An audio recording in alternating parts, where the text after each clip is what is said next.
Écoutez, moi, j'ai encore dans ma mémoire, dans ma mémoire ineffaçable, des gestes indignes de la France qu'il sera impossible de pardonner et d'effacer. Regardez l'opération turquoise au Rwanda et regardez la partition du Rwanda avec les génocidaires que la France a protégés. Regardez aussi la partition du Mali avec les djihadistes qui ont été protégés.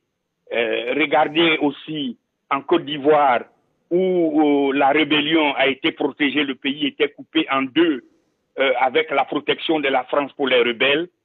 La France ne changera jamais, c'est comme un chien qui s'assoit toujours sur sa queue, la France ne changera jamais. L'idée d'une domination, parce que c'est ce que vous avez oublié, oui. Beaucoup de gens oublient, la souveraineté des peuples n'a d'égal et n'est valable qu'entre les pays occidentaux et entre eux.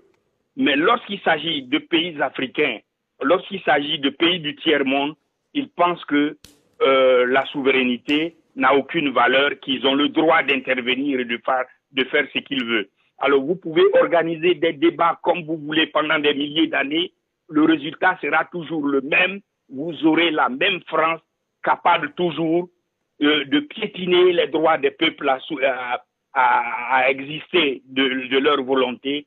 Vous pouvez avoir des élections truquées pour imposer des hommes validés par la France. Voilà pourquoi chaque président, lorsqu'il est élu, il se précipite à Paris.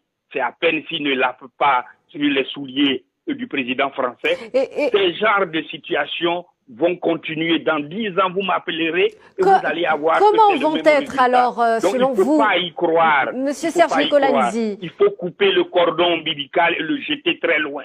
Un point, basta.